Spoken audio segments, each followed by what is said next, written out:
writing is one of the few things that you can't get worse at. So if you just keep going, you're always going to get better. You're always going to increase your odds. You can write and have any goal with your writing that you want. If you want to just have it to write love poems to your wife, that's great. If you want to be published, you want to get some of your stuff out there, that's great as well. And I believe that writing is something that nearly everyone can reach their goals. You can get an education around it. There's so many ways to improve yourself. And like in life, that's not always the case. Right? Not everything works. But writing, you can only get better. Just keep at it, And then there's very much, some specifics that I might give a new writer.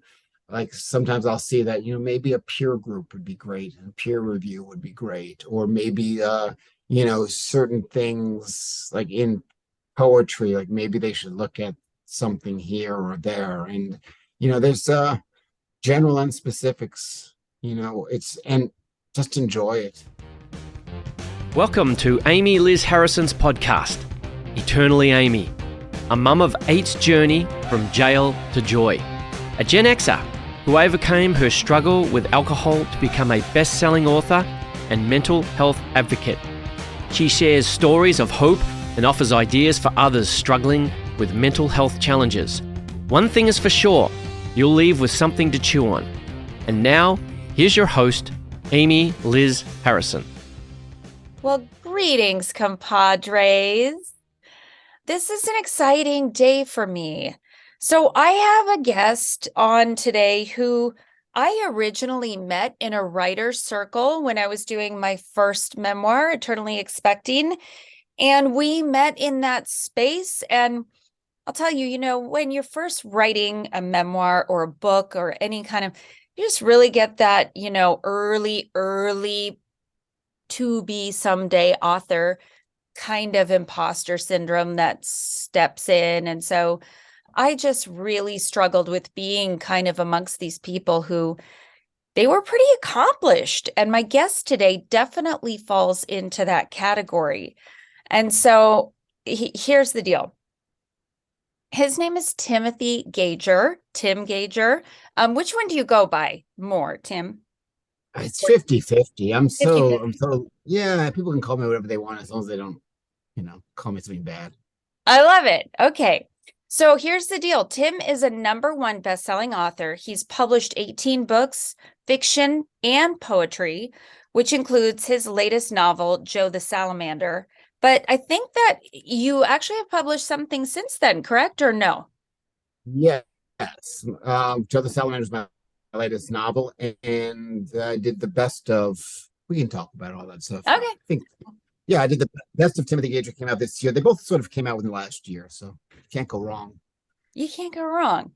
Okay, very cool. He's hosted the Dyer Literary Series in Cambridge, Massachusetts from 2001 to 2018. And also, this is cool. I want to hear about this too. He started a virtual, it's like a weekly series in 2020. And he has over 1,000 works of fiction and poetry published, 17 nominated for the, now I'm going to say this wrong, maybe Pushcart Prize. Yeah, okay. It's the Pushcart Okay. Prize. I just said it wrong. No, I just was kind of like, I was wondering if it was like a fancy French word. And then I thought I probably should have researched that ahead of time. So I had this whole shame thing just kind of slip in. So I apologize, but yeah. Le Pushcart. Okay, I know, right? So his work has also been nominated for a Massachusetts Book Award, the Best of the Web, the Best Small Fictions Anthology, and has been read on National Public Radio. In 2023, Big Table Publishing published an anthology of 20 years of his selected work with 175 pages of new material, aforementioned, The Best of Timothy Gager.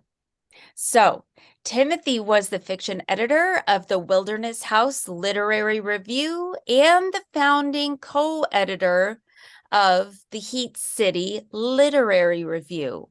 A graduate of the University of Delaware, Timothy lives in Massachusetts. He is the author of, as I said, 18 books plus. And he's working on his next 3. So there you go. Like, this is an ongoing thing. This is his career. This is incredible. So please welcome none other than Timothy Gager. Tim, welcome. I'm so glad you're here. Amy, thank you for having me. It's an honor to be on your show. What a great podcast you have going on here. Thank you. That's so nice. I would love to just have you jump in and share with us however much or little you'd like to talk about how your background or what your background kind of was and how it got you to where you are today, which I'm sure is, going to be fascinating for all of us because you've got a lot that you have done. You're very accomplished. And so I'm going to just give you the floor. Yeah, I grew up in a very small village in Long Island, and my mother she was an artist throughout her career. So I always was around that creativity. And I went to the University of Delaware because it was a huge party school, and the campus was trashed when I did the campus visit. So I picked that place. I went to college to drink and to party and whatnot, and I passed all those courses, but unfortunately, I didn't pass a whole lot of first semester courses because it just competed too much with what I wanted to do. But I kind of got my stuff together, and while I was in college, a bunch of us got together and joined like a college band, and we ended up taking off from there, and we went kind of far from where we started. I'm kind of really proud of some of the places we played and the people that we played with. It was kind of great. It was like this, for an insecure kid that was bullied to suddenly like be on top of this like rock world, this rock universe. It was amazing.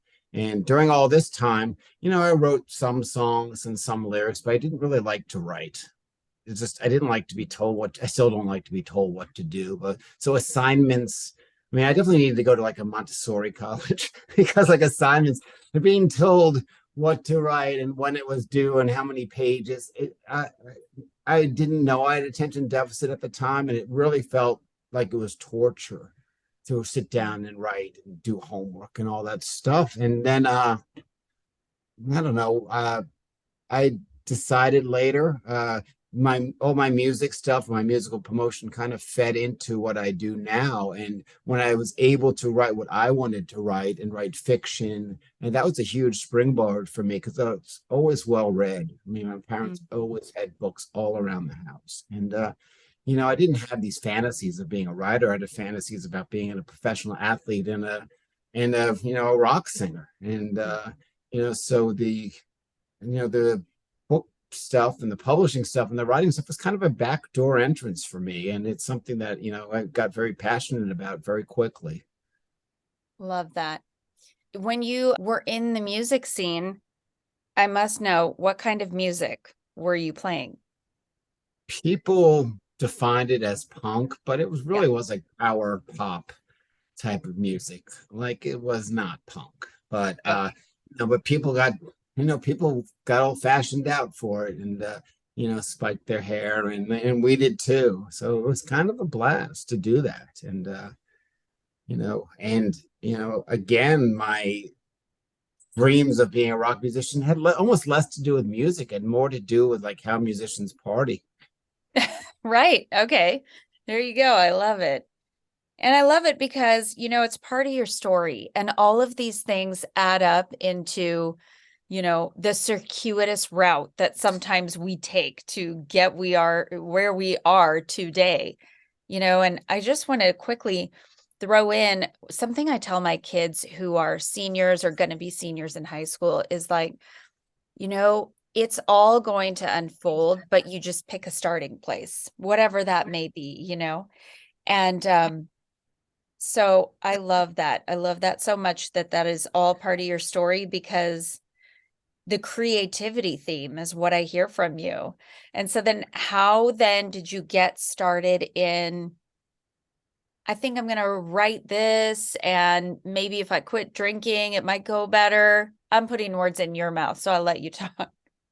Well, my friend killed himself, and I decided that I needed to write about it. But first, I journaled about it like every day, And I didn't want to go to a therapist. I didn't want to like talk to someone. I mean, what I wanted to do was, break up with my girlfriend and just, run hog wild. And, you know, this journal was pretty much all about, it wasn't even about my friend. It was kind of about like how I was feeling and, how much I was drinking. It was early cries for help in this journal. I still have it, in fact. And but what ended up happening was like 3 or 4 months from writing every day, I was like, you know what? I feel a little bit healed from this. Like, I don't really need to write about it anymore. I don't need to purge. And then, like a week later, I felt this urge just to write. And, I wrote my first short story right from that point. And, from that point on, I was gone. Mm. The chute opened and the horse was running. It's incredible, these very impactful circumstances that happen in our lives, are often turning points for us, or at least that's been true in my life. And so, It yeah. allows to give us permission to do it. Like, I mean, there's so much fear about like writing it. What you mentioned earlier, the imposter syndrome, right? So you deal with a traumatic event, and then suddenly, like, the fear for writing and even writing itself becomes secondary, and you can almost give yourself permission to do it. Mm-hmm. Yeah. And that's such a good word too, permission, right? Because I think a lot of times, at least for me, that's what will hold me back is I'll think, I shouldn't do that. I probably can't do that right now. And I'll start making a bunch of excuses. So I love that. And you're exactly right. And so then what came next? Did you start with a book and did you get it edited? And then did you end up getting it published and kind of went from there? Or did you start with articles or? I was so lucky. I think my writing career is just blessed with luck and perseverance as well that I my second child was born. And back then I didn't have a desktop or a laptop or any computer at all my computer was at work, and like all my writing was on my work computer. And I was about to go out on 2 week paternity leave, and I was like, I'm just gonna send out this manuscript out. And I came back to work 2 weeks later and was like, you've been accepted, we're gonna publish this. And so they did the editing, which is Yeah. beautiful. And I seem to have a lot of luck there. Yeah, there's a lot of rejection in writing in the writing industry, but like when I've needed something accepted, I don't know, there's like this light that has shined upon me. And I don't want to say that like it's higher power stuff, but I've just been lucky. It's super lucky that, my writing has always had a place. And I've always had these small but mighty followers that have believed in my work. And even if it's like, even if it's like 10 to 100 people, like, God, it makes all the difference in the world. Mm, definitely does. And it doesn't sound like rejection has been a big thread in your story, but I'm just curious, how did you handle it when you did experience any? I was always around. There was a part of my life I was around a lot of writers and doing workshopping and just around the writing community. And yeah, it wasn't necessarily me. I always felt it was like a numbers game. Maybe it was the wrong editor or the wrong style, or maybe, they just read a piece about a talking dog and I just submitted a piece about a talking dog. And, you never know. Yeah. But what I did know is, like, in terms of short stories and poems, in the beginning, my acceptance rate was like 1 out of 100 submissions, and then it got to be 2 or 3 out of 100, and then like your credits sort of build up, and editors like credits whether they like it or not, whether they admit to it or not. If they see where you've been, and if the editor's tired and having a bad day, I think naturally they say, well, he's been accepted someplace else, it must be good. And it definitely is a slants them. And suddenly my acceptance rate was like 10 out of 100. And suddenly it was like editors were asking me for work. So that's a slam dunk. That's a 100%. Most, no, actually 90%. Sometimes they ask for stuff and then they don't take it, which is always a weird feeling on both ends. I bet. Yeah. What is your daily writing process like? I'm just now curious. Oh, it really, really, I never really had like this. All I can say is I write better in the morning. I like getting all my routine stuff out of the way early, and then I can write. And I usually write no more than an hour and a half at a time. And it's usually in the morning, and then I'm like done and I'm fulfilled for the day. But like different books that I put out had different processes, Mm, and different stages of my life had different processes because, as I said earlier, just having a computer at work, at that time I was taking the commuter train and I would handwrite what I was working on. And I take the commuter train that got me like an hour or so early to my office. And then I would go to my desk and I would type it out. Then I would print it and I'd take the printed pages on the train on the way home and edit them in pen. And the process was just a daily process of going back and forth. it's amazing. And then how did you, so you did primarily short stories and poetry, or, I mean, are you fiction mostly? Yeah, I am fiction mostly and poetry. I'm working on some nonfiction stuff now, but my first novel was finished 9 years ago, and I don't think I could have done that piece without sobriety. And Mhm.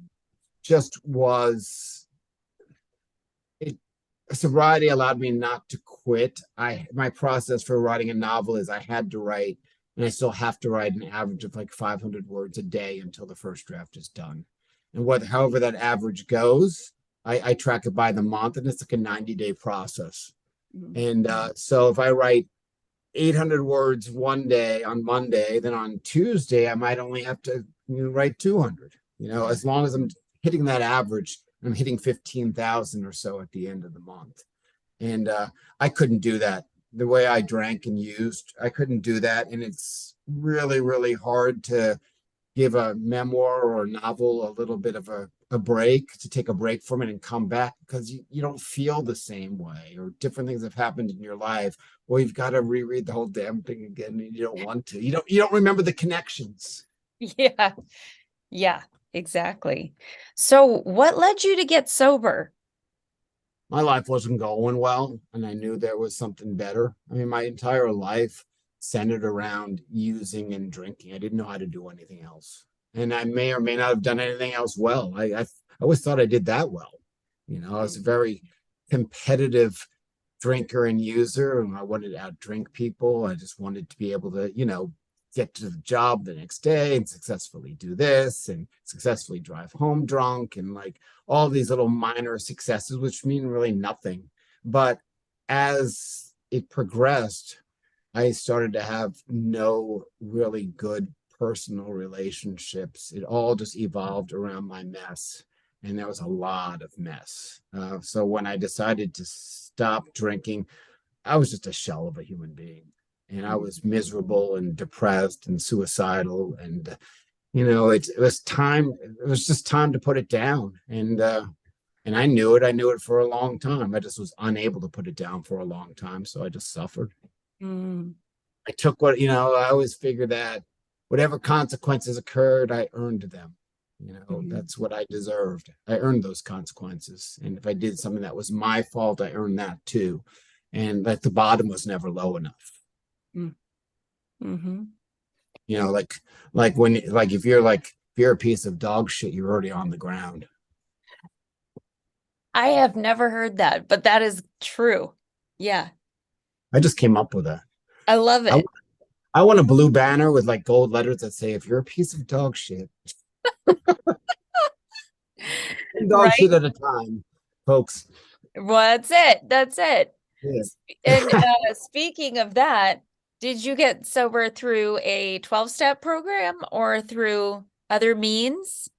I did, and I still do. And it's the only thing that worked for me because I need that structure. Yeah. I really need that structure to do it, because left on my own devices, I'll always choose to make the wrong choice, and Mhm. or make a lesser choice or cut myself short. And but I'm also an advocate for like anyone that can do anything to get sober and that's their thing. They should just do it. Like like, I mean, I'm not I'm not an AA cheerleader. I know what it works. I know what works for me. I'm not ready to, bring out an AA quote. Just, I don't have one lined up. Like, if Amy says this, I'm gonna zing her with a sentence from the big, you know. I'm not that at all. But it helped me and it gave me a better life, and I'm really grateful for that. And if people, for example, like quit hard drugs and they can still drink socially, and there's hardly a program that advocates that, but if they can drink socially and they're not shooting up, good. That's kind of their life's gotten better. And social drinking is safe, and whoever can socially drink, that's wonderful. I just don't understand it. Like social drinking is like a foreign language to me. Mm-hmm. Mm-hmm. I love that so much because, well, two things. Okay, so first of all, when you said, you were having some trouble with relationships, right? It always, when people say that, it just makes me think of, and here we go, I'm going to drop a zinger on you, but it's only because this is the one that I always go to. So, because this is what I had issues with, is the whole page 52 in the big book, having trouble with personal relationships.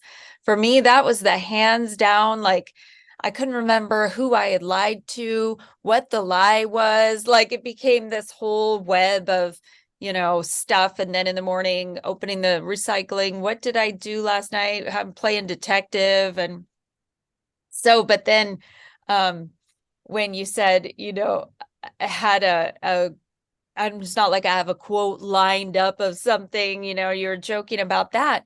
You know what that reminded me of is in Sunday school, segueing a little bit into something else, but the spirituality aspect of the whole thing. But we used to have these like sword drills, right? They'd be like, okay, Matthew 1:11, go. And you're like flipping through the Bible to try and come up with the first, be the first person.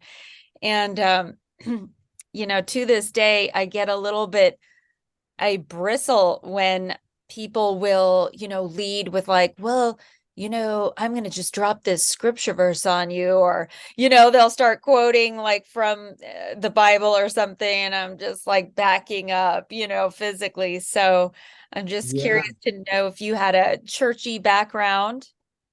I did as Roman Catholic, and I went to some Bible studies, and like when I was just a mere youth, and the Bible studies, it was almost like scripture Jeopardy. Like who would get one out first?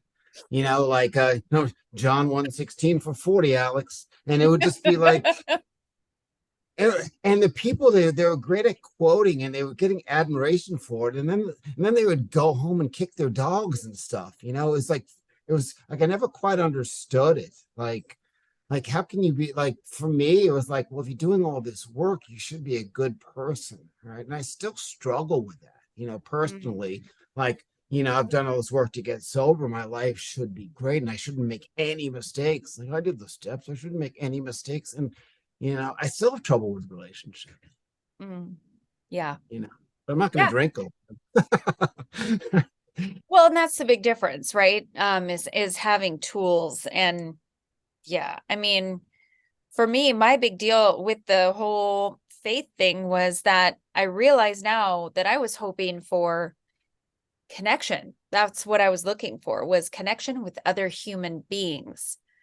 And so I love that I was able to find that in sobriety. And for me, also, it was through 12-step fellowship, but also through writing. I mean, writing is so vulnerable, and it's such a way that other people can read words and connect to them and then feel connected to you as a person. And so I love so much that, some of these things are basically themes in a lot of our lives. One thing And kind of leads to another. Yeah. and life can just be these like internal conflicts, because I play them up all the time. Like, my character flaws, self-centeredness, fear, and then I've got to go out and promote a book and be self-centered. So I'm like, like, who am I? Like what hat am I wearing right now?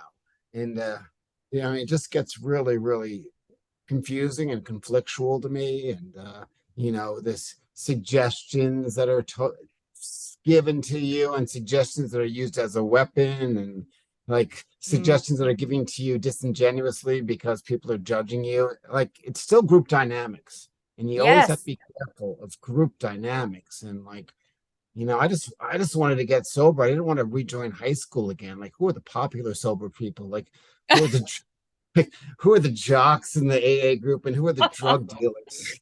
You're gonna find them. I love it. It's true. If you're listening and you've been, in 12-step fellowship for any number of years, you totally get this. You get what we're talking about. Yeah. Yeah, like the fellowship will help you stop drinking, but like if you're a felon, you're still gonna be a felon. Like, that's a whole different program, right? You check in with your probation officer. You don't check in with your sponsor. Right. Right, right, right, right, right. Yeah, so true.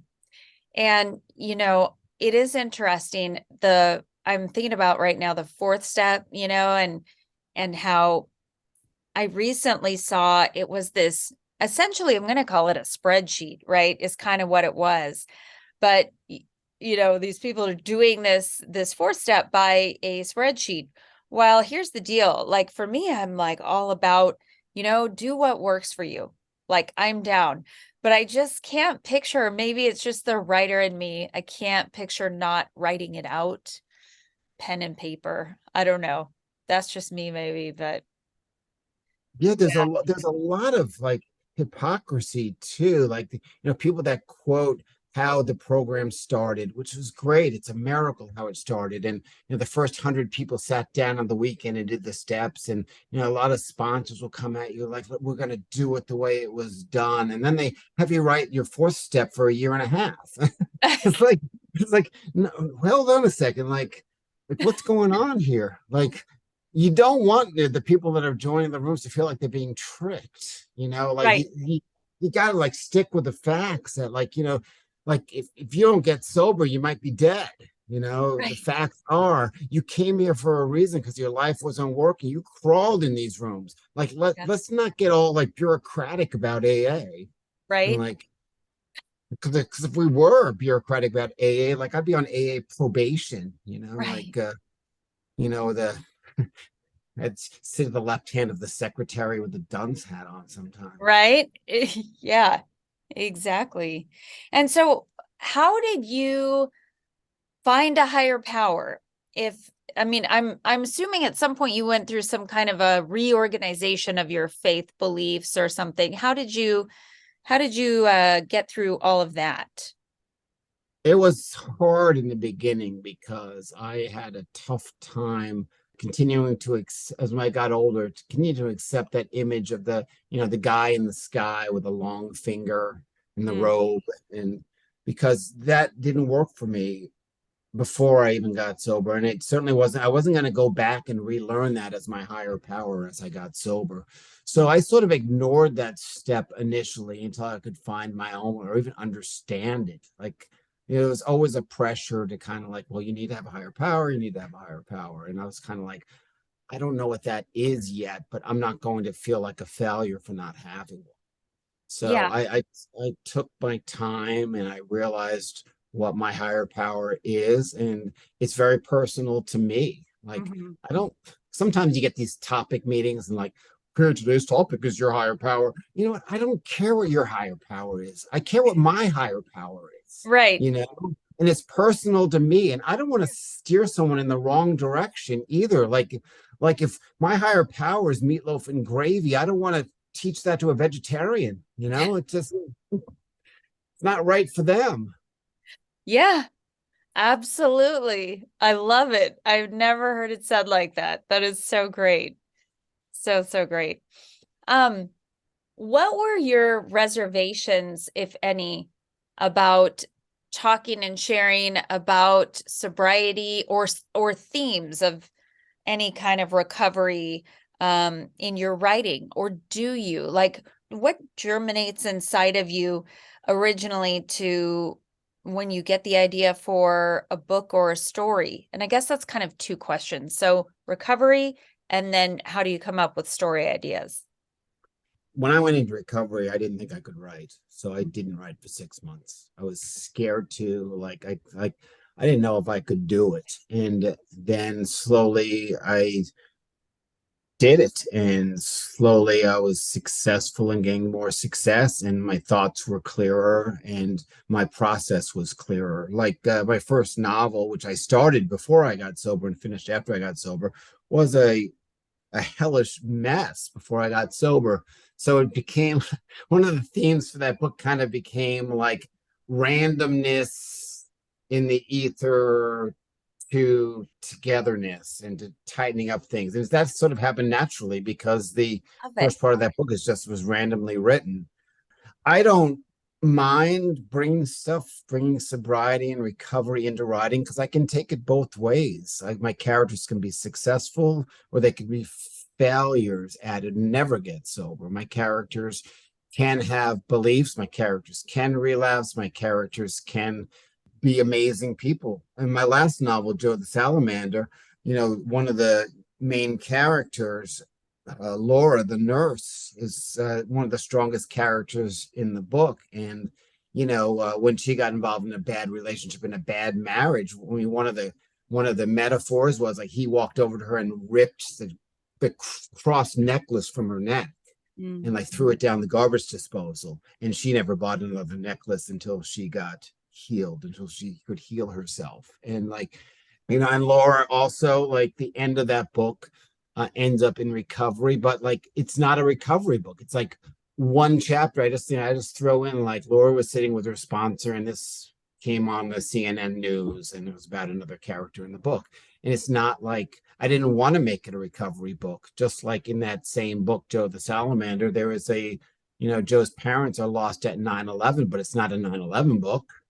It's just something that happens. And I think that, even with recovery and sobriety, it's for me, it feels like that's something that just happened. That's amazing. And I don't know, it defines my life, but does it define all of my life? Again, it's the whole many hats thing. I'm a different person at my job. I'm a different person when I'm promoting writing. I'm a different person in a church basement, and I'm a different person behind the wheel of my car. And it's really hard to figure out how all those things merge and in ways that are, positive across the board.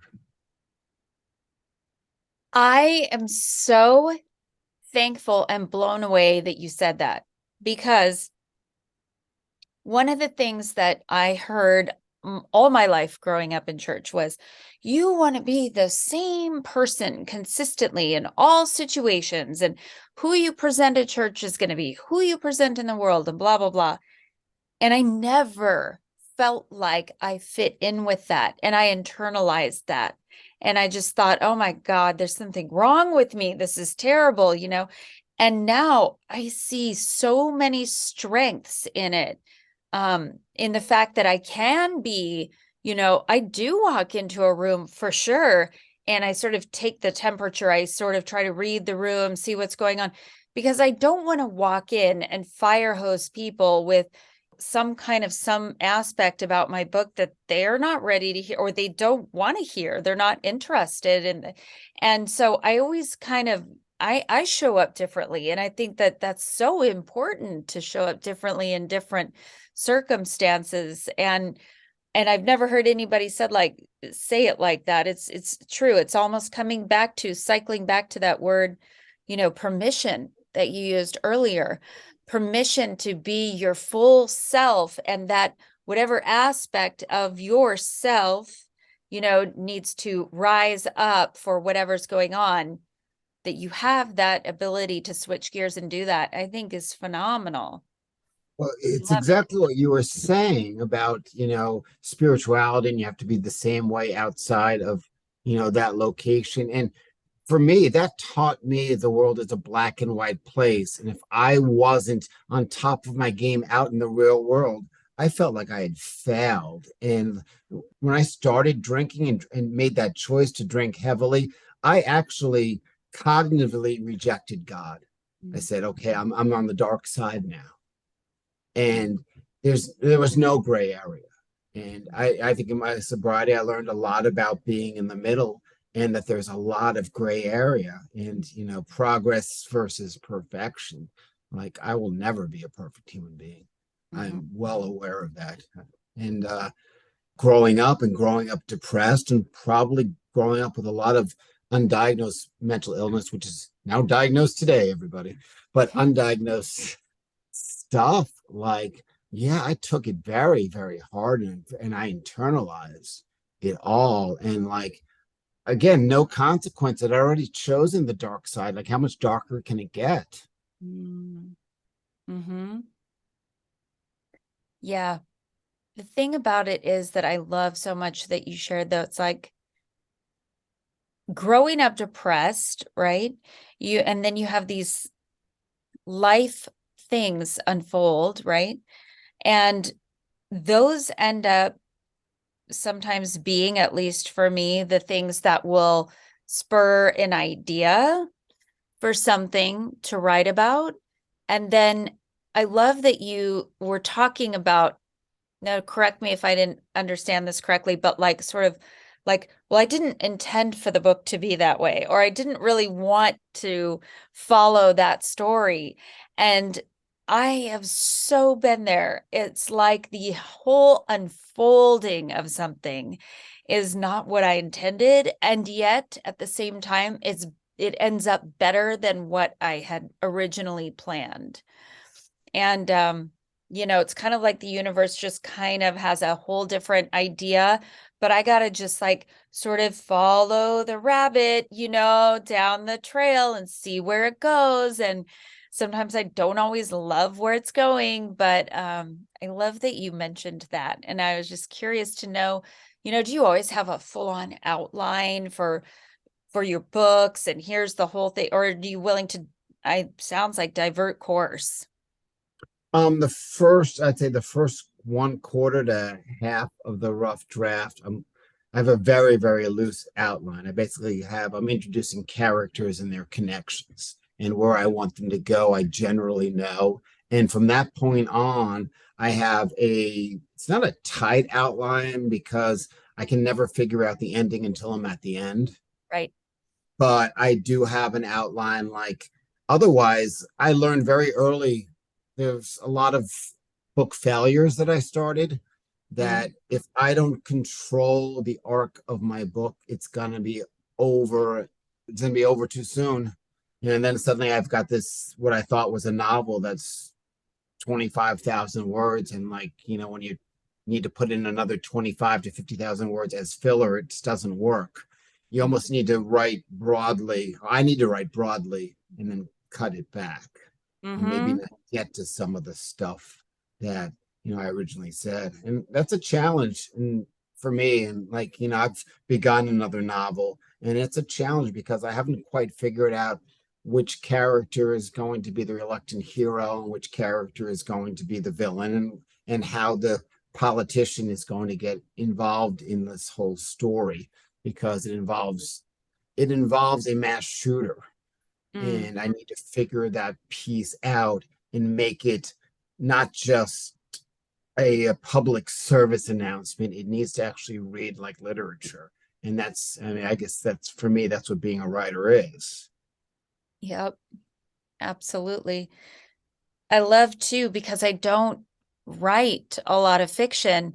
I love that you were talking about introducing the characters at the beginning. I'm curious to know, do you ever have a need as you're writing and you're opening up the story to just go, you know what? I need for somebody else to come onto the scene here. And I need this person to have this kind of personality. I'm very interested in the whole idea of character development, since with nonfiction, right, we kind of know the characters already. We just have to figure out how to portray them a little bit. But how do you come up with these? Yeah. Do you add characters as you go? I guess in movie terms, I usually have a couple leads and 3 or 4 supporting actors and actresses. And the characters I add as I go bring out the traits of the main players. And usually those people are there for a reason. They're more fun to write because I don't have to develop them. I just have to be like, okay, here's a crazy psychologist, or here is the person's boss. And basically, the vehicle for having the boss in there is just maybe it shows how assertive a character is. But I can make the boss as crazy or as wacky or as straightforward as I want. And that's super fun. And even though you said in memoirs, you just mentioned I don't write a lot of fiction. Mhm. You can write your entire story and then realize you're on chapter 2, and then what do you do? So there is like memoirs do the exact same thing. And like, when do I want to introduce is these certain things in my life that have influenced my life? And I don't want them all early. I want to have like a natural narrative and a natural arc. Mhm. If you get stuck, you do a hard stop and you write part 2. Nice. So good. So good. How did you write your poetry books? Did you just, take collections of works that you had done over time? Or did you sit down and just go, I'm going to do a thematic? A little of both. Like The Shutting Door was all about recovery, post and pre. And that came out in 2013, I think. But like a lot of my poetry books sneak up on me. Like if I've got a random couple days and I don't have a project going, maybe there's a poem or two, and suddenly I'll check my computer folder and realize I've got 50 poems here. I didn't even realize that. And I always had this bank of poems. And after Best of came out this year, I realized the bank's done with the bank. Like I don't have folders of unused poems, or I've got some folders of really lousy poems that can't be saved, in my opinion, that I've tried to save. But even since Best of came out in February, I looked at my folder. I said, "Look, I've got like 19 workable poems in here. I mean, some I didn't want. Some had maybe were too personal for myself or for other people, but I don't have that feeling anymore about that poem. So it can go out and see the world, like it's not as taboo as I thought it would. And even just a little twist.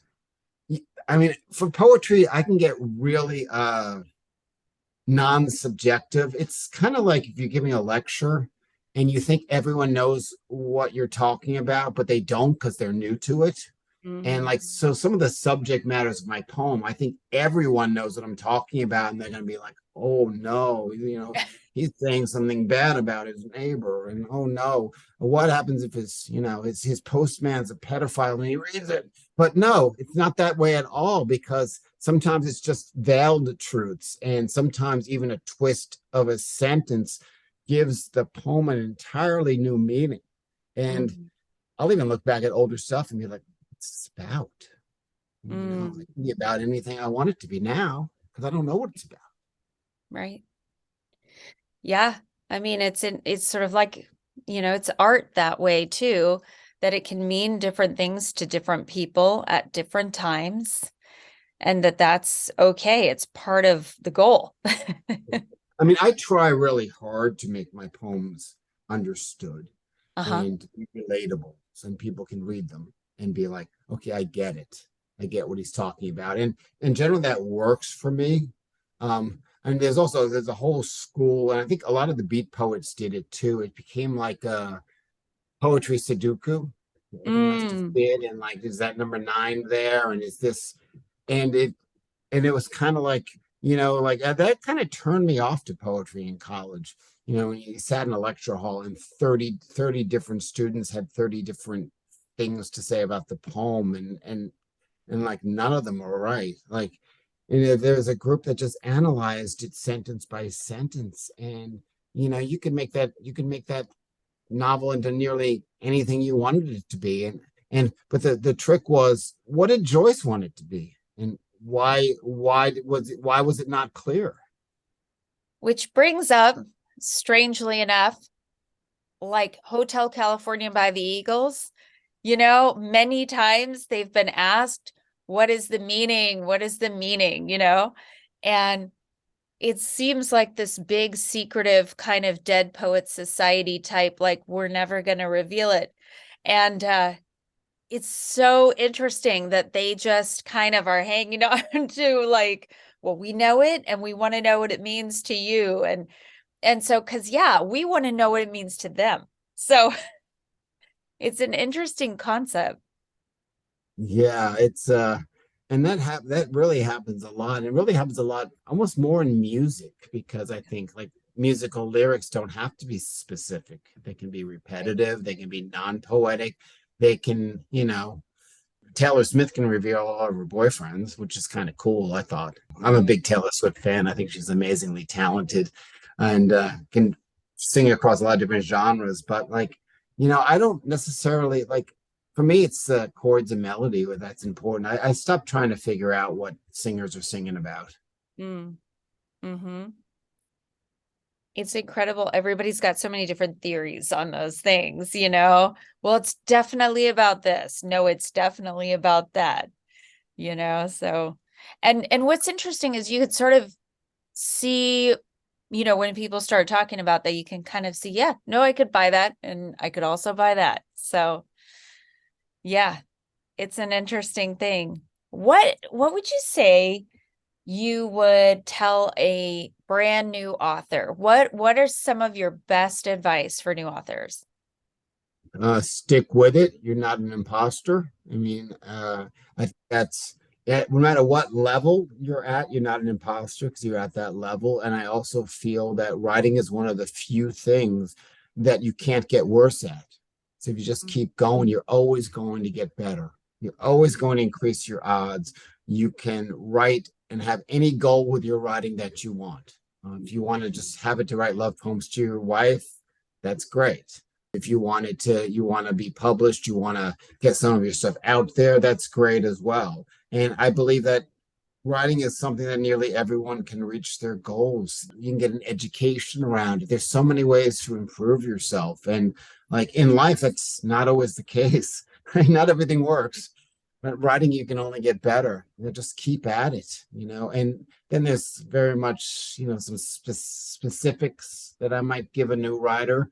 Like sometimes I'll see that, maybe a peer group would be great, a peer review would be great, or maybe certain things like in poetry, like maybe they should look at something here or there. And there's general and specifics, it's and just enjoy it, have fun with it. Mm. Mm-hmm. So good. So good. So now what's next for you? What are you working on now? All right. So there's actually four things I'm working on. I mean, Joe the Salamander, the novel came out less than a year ago, which was fun writing about a neurodiverse protagonist. And the best of was great because that was easy to come out because my publisher picked 20 years of my stuff and I was able to put new stuff in. So now I've got the novel about the shooter. I've got a nonfiction, I've got a memoir that I'm thinking of writing because I feel that a lot of interesting things have happened in my life. Not that I worry about what other people think about it, but I think I can put something out there that's meaningful. And the other book is after I retire, it's going to be like a travel, religious, spiritual book that I want to revisit and visit 52 churches in 52 weeks and sort of write about my experience around that and keep it both heavy and light, and I'm also working on a screenplay for Joe the Salamander. I'm writing a pilot for a possible television or streaming series. So I'm busy. It's fantastic. That is incredible. And gosh, I mean, have you ever done a screenplay before? That's kind of probably a newer thing for you, or not so much. You do, yeah. It's definitely a newer thing and it's a different mindset, but I'm getting some really good help of Corey Pollard from our writers group Oh is, yeah. he's was in the trenches with me on this and like, talk about a professional, knowledgeable, successful in his field of television and movies. Yeah, he's a good person to be back in your project. So, And, and we do a writer's trade-off. I mean, I was helping him with his memoir, and I do have to admit that we haven't really gotten together much in the past couple months. And but you know, we we have that connection, and I could probably just call and be like, hey, let's meet next week, and we turn on the Zoom and we do mhm, it. Don't have to fly to Los Angeles anymore. right? Yeah. Pretty incredible. I love that. So Tim, where do you want people, where do you have them follow you, and are you big on social media? Where do you like to have people find your work? Okay. So if you want like promotional stuff or what I'm up to in my most recent published items, you can follow me on Facebook.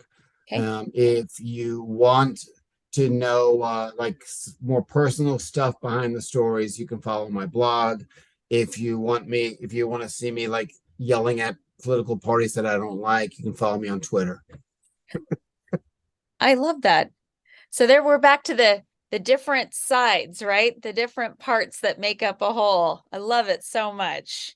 Oh, and I also have an Instagram that I Okay. started to promote more at, but I was being a photographic artist, as they say in Boston. I was an artist for a while on Instagram, and good eye, good. I got a good eye for photography, but now I'm learning how to promote the books in creative ways. I just learned how to do shortcut videos on Instagram to promote that, like you say something for 15 seconds and then you film something else for 15 seconds. And I found this app that connects them all. So like in 1 minute, I'm on 8 different locations talking about the same thing. And it's kind of cool.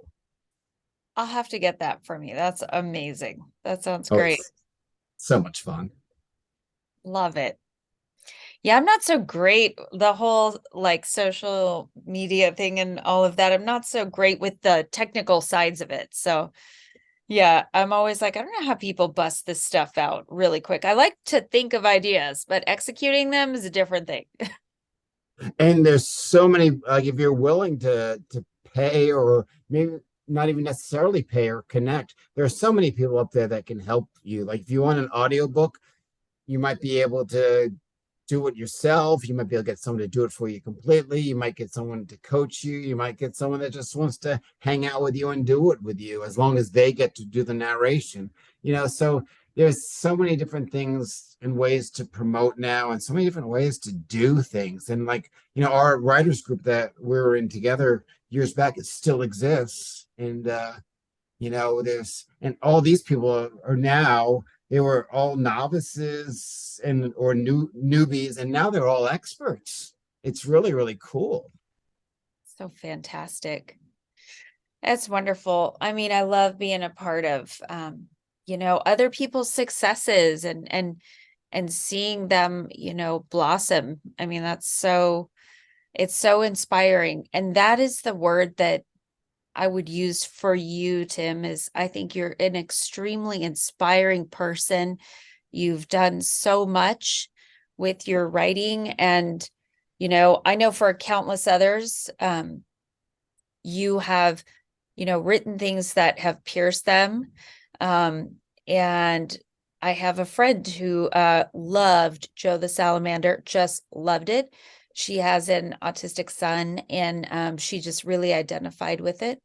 And so, yeah, I wanted to pass that along too, because I know sometimes, at least for me, I don't often hear, when people are impacted by something, but yeah, I That's just wanted. really, really nice to hear. And that's sort of what makes it worthwhile. And I'm also inspired by you and your story, and your book is amazing. And I really enjoyed reading it. And I hope you've got something coming down the road, because it's just, you're very, very talented. That means so much coming from you. I really, really appreciate you saying that. And I want to just let you know, Tim, just how much I appreciate. I know that like a writer's time is precious.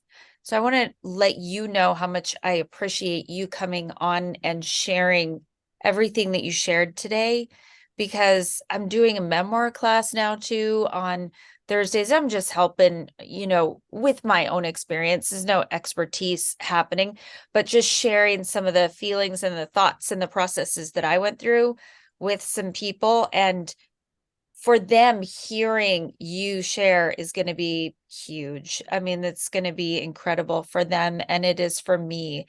And I just want to let you know how honored I am that you came on today. And I just want to thank you from the bottom of my heart for being here. Well, And thank you so much. It's been great here. And this is just like us hanging out. Like, I I know. really think, isn't it? That's so nice. And you are an expert. Like, if you've done a book and you've successfully done a book and your book is as good as yours, you are that expert. And people are like, I want what she has. I want my book to come out and do what her book did. And like, that's so rewarding. Thank you. Thank you so much.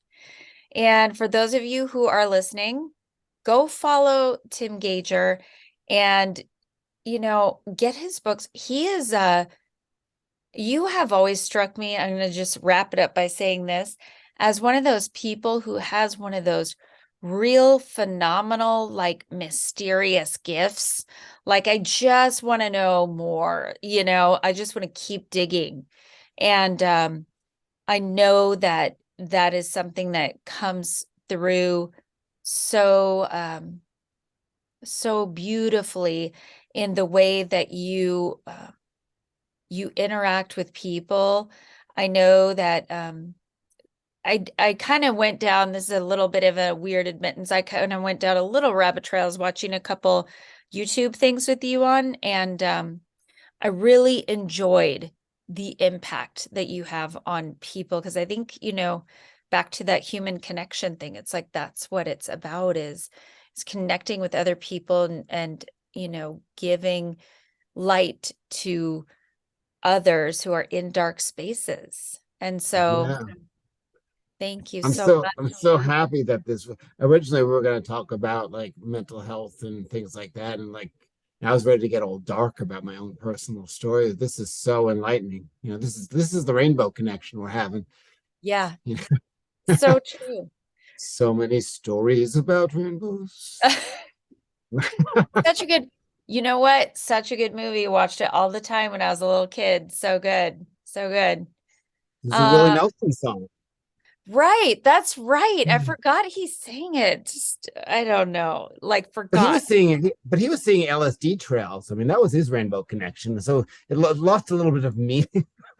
You know what, Willie? You do you. I'm not here to I judge love it. Willie. Right? Oh my gosh. Tim, I wish you nothing but the best. Thank you so, so much. Let's do this again sometime. I would love it. And for the rest Me of too. you, thank you so much. Be kind, rewind. Thank you for the honor of your time. Take what you like and leave the rest behind. Thank you so much for listening to Eternally Amy, a mum of eight's journey from jail to joy. Amy Liz Harrison is a best-selling author, speaker, 12-step coach, meditation teacher, and recovery advocate. To find out more, please visit amylizharrison.com. You can keep up with Amy on all platforms by following @AmyLizHarrison. Please subscribe and review this podcast. It means so much to us if you do.